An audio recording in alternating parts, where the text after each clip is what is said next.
Le Seigneur soit avec vous.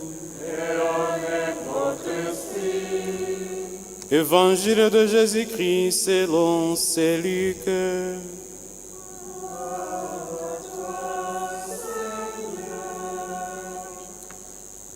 Pour mettre Jésus à l'épreuve, un docteur de la loi lui posa cette question. Maître, que dois-je faire pour avoir part à la vie éternelle? Jésus lui demanda, dans la loi, qu'y a-t-il d'écrit? Que lis-tu? L'autre répondit, tu aimeras le Seigneur et ton Dieu de tout ton cœur, de toute ton âme, de toute ta force et de tout ton esprit, et ton prochain comme toi-même. Jésus lui dit, tu as bien répondu, fais ainsi et tu auras la vie. Mais lui, voulant montrer qu'il était un homme juste, dit à Jésus, es-tu donc mon prochain? Jésus reprit, un homme descendait de Jérusalem à Jéricho, et il tomba sur des bandits. Ceux-ci, après l'avoir dépouillé, roué des coups, s'en allèrent en le laissant à moitié mort. Par hasard, un prêtre descendait par ce chemin. Il le vit et passa de l'autre côté. De même, un Lévite arriva à cet endroit. Il le vit et passa de l'autre côté. Mais un Samaritain, qui était en voyage, arriva près de lui. Il le vit et fut saisi de pitié. Il s'approcha, pansant ses plaies, en y versa de l'huile et du vin. Puis il le chargea sur sa propre monture, le conduisit dans une auberge et prit soin de lui. Le lendemain, il sortit des pièces d'argent et les donna à l'aubergiste en lui disant, « Prends soin de lui, tout ce que tu auras dépensé en plus, je te le rendrai quand je repasserai. » Le cœur de toi, à ton avis, a été le prochain de l'homme qui était tombé entre les mains des bandits. Le docteur de la loi répond, celui qui a fait preuve de bonté envers lui. Jésus lui dit, va et toi aussi fais de même.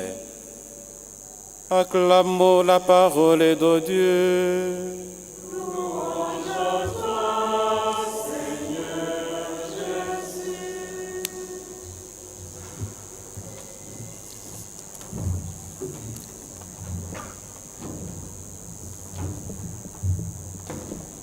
Les lectures de ce dimanche nous parlent du grand commandement de l'amour de Dieu et du prochain.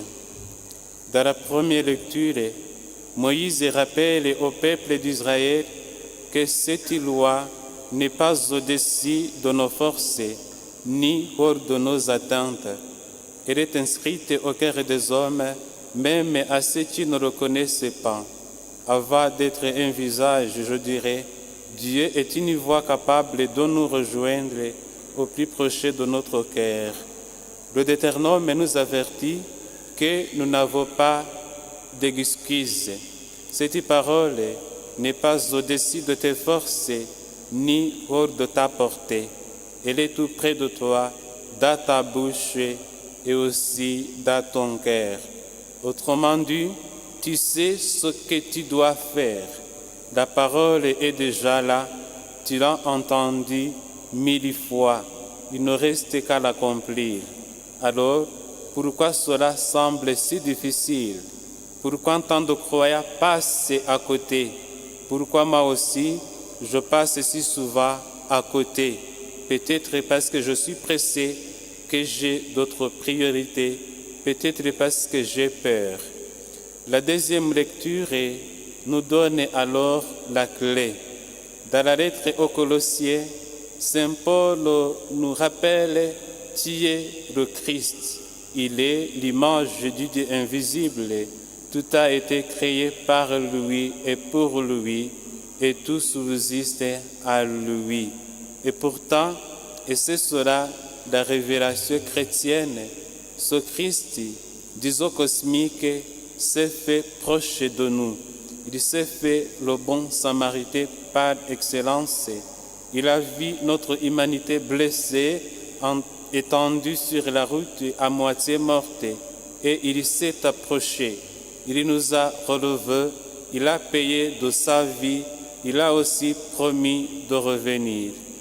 Le texte de notre évangile revient encore de son grand commandement de l'amour de Dieu et du prochain. La question « Que dois-je faire pour avoir la vie éternelle ?» Cette question nous concerne nous aussi. La réponse à cette question jumelle avec un passage du Deutéronome sur l'amour de Dieu, le schéma Israël et un passage du Lévitique sur l'amour du prochain. À ce niveau théorique, tout est dit. On sait qu'on doit faire. Une autre question importante est posée à Jésus est « Qui est mon prochain ?» Jésus la retourne en ces termes. Qui s'est fait reprocher de l'homme est tombé aux mains des bandits. Celui qui a le mieux répondu, ce n'est pas le prêtre ni le lévite. Pourtant, tous les disposés à recevoir l'amour de Dieu et aussi à la transmettre. Celui qui a su faire reproche, c'est un homme qui ne faisait pas partie du peuple élu, un Samaritain, un extrait. Mais ce prêtre et ce lévite, il faut aussi les comprendre. Ils vont à Jérusalem pour la célébration au temple. En touchant du sang où est mort, ils se seraient rendus impurs. Ils seraient donc devenus inaptes à célébrer leur culte. C'est pour éviter cette impureté qu'ils passent de l'autre côté, à côté du geste humain du secours, à côté de la charité, à côté de l'amour, à côté de l'évangile. Leurs mains sont pires, mais ils n'ont pas de main, ils n'ont même pas de cœur. En voulant rester fidèles à la loi, ils oublient le vrai commandement de Dieu, qui est l'amour. Arrivé un Samaritain, cet homme est totalement étranger à tous ses calculs. C'est aussi un homme qui est exprès, mais il ouvre tout grand son cœur. Or, qu'a-t-il fait cet étranger? Il a mis en œuvre sa miséricorde, sa bonté envers le blessé rencontré sur la route, et dans cette charité active du Samaritain, on peut repérer trois moments.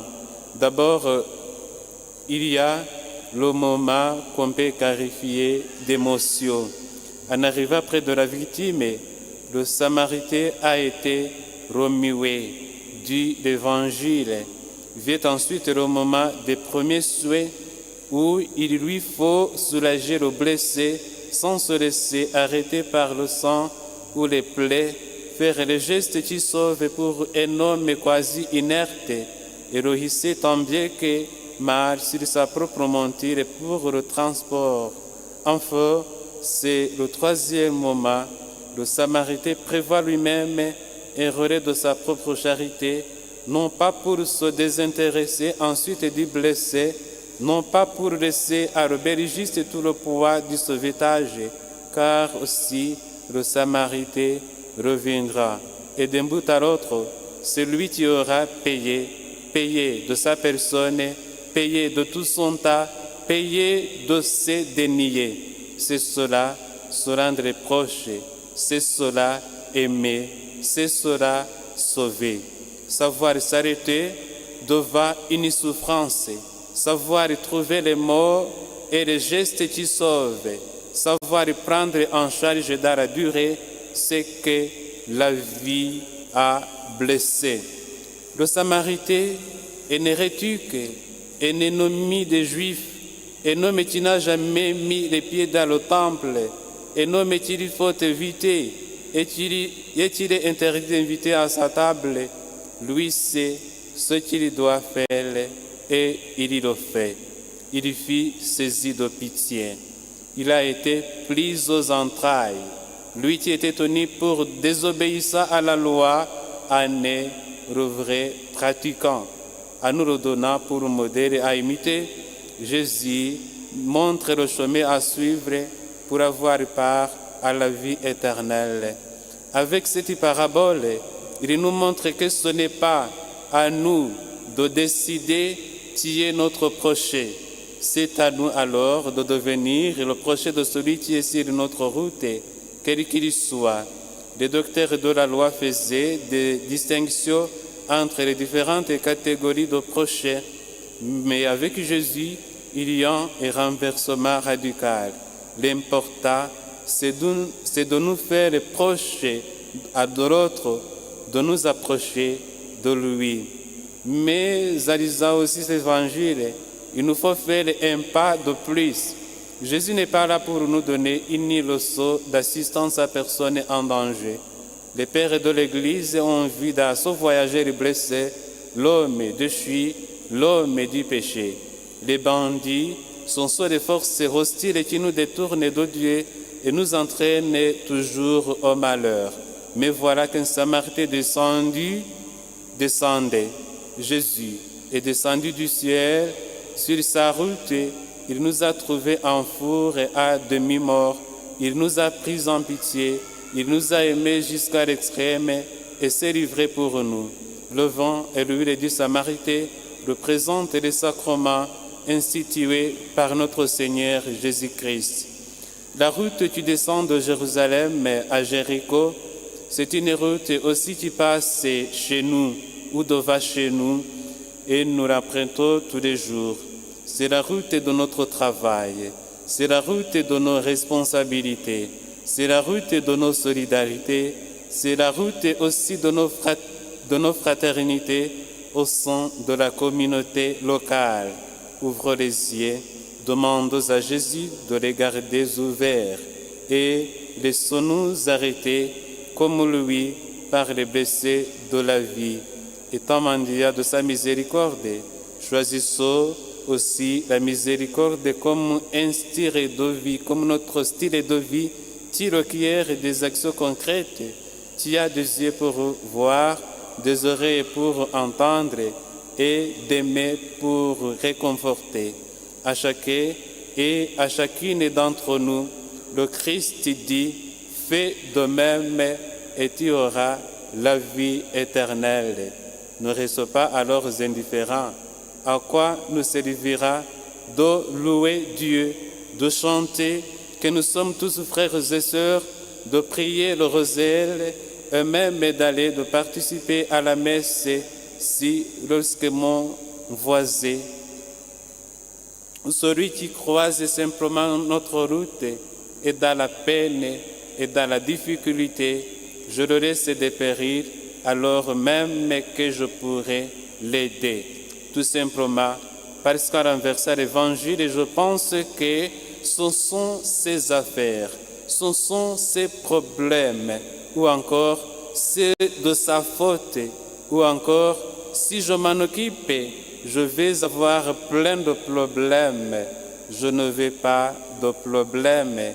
Et puis, je n'ai pas aussi le temps de faire cela ou ceci devant mon prochain qui a besoin de moi. Nos excuses sont toujours nombreuses, mais devant Dieu, tienne-t-elle vraiment la route? Quand nous arriverons devant le Christ, que lui dirons-nous alors? Comment justifierons-nous tous nos manques de charité devant son amour crucifié pour nous? C'est bien la question qu'il nous faut nous poser, car suivre le Christ, c'est regarder plus loin que nous-mêmes pour lever nos yeux vers l'amour de Dieu, vers l'amour du Christ qui a donné sa vie pour tous les hommes et qui, par la grâce, nous appelle à sa suite. C'est aussi le contenu même de l'encyclique du pape François sur la fraternité et l'amitié sociale, Fratelli Tutti, signé le 3 octobre 2020 à Assise, là où il nous dit que nous vivons à une époque marquée par la guerre, la pauvreté, l'immigration, le changement climatique, la crise économique et aussi les pandémies. Considérant tout cela, nous invite qu'il faut se reconnaître, frères et sœurs, reconnaître dans celui que l'on rencontre un frère et une sœur. Et pour les chrétiens, reconnaître dans celui qui souffre le visage de Jésus est une façon de réaffirmer la dignité irréductible de tout être humain créé à l'image et à la ressemblance de Dieu. Et c'est aussi une façon de nous rappeler que nous ne pourrons jamais sortir seuls des épreuves actuelles, l'un contre l'autre, le nord contre le sud, les riches contre les pauvres, ou en état séparé par quelques autres différences excluantes. Cette encyclique est une méditation sur le caractère concret de la fraternité, sa dimension interreligieuse et sa déclinaison dans le champ social. Pour Saint François, comme pour le pape François, prendre soin des autres comme soi-même devient alors la voie et l'espace privilégié de l'Évangile.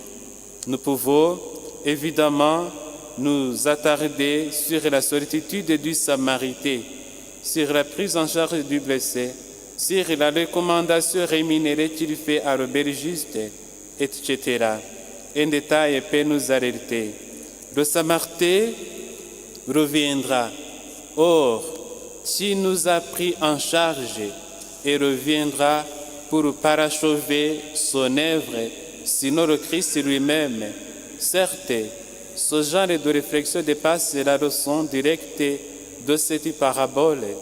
Tant pis, laissons-nous aller. Cet homme est blessé par les bandits et gisant dans le fossé, c'est nous, abîmés sans force, incapables de nous relever.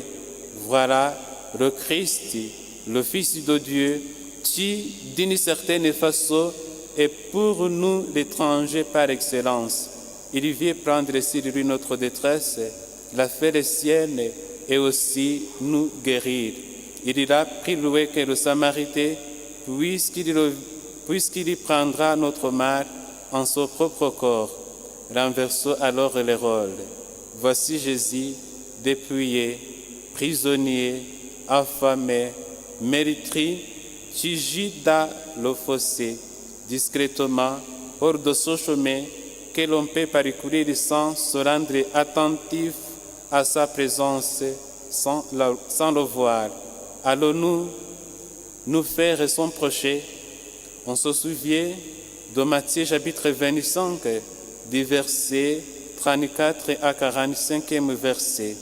J'ai eu faim et vous m'avez donné à manger. J'ai eu soif et vous m'avez donné à boire. J'ai été sans gîte et vous m'avez recueilli. Comme la loi de charité, tu es tout est proche et tu est inutile d'aller chercher au loin, puisque les réside dans notre cœur. Le Christ n'est pas loin de nous.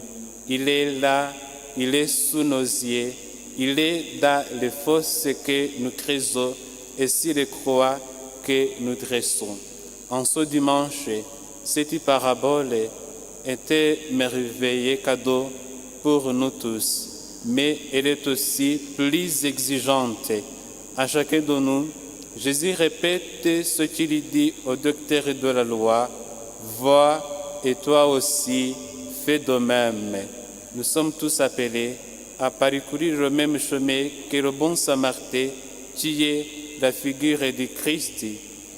Jésus, qui s'est penché sur nous, il est devenu notre serviteur et ainsi il nous a sauvés, afin que nous aussi, nous puissions nous aimer comme il nous a aimés de la même façon. Que le Seigneur, en ce dimanche, nous fasse ressembler aux Samaritains qui fit pris de pitié et releva le blessé. Le Seigneur soit avec vous.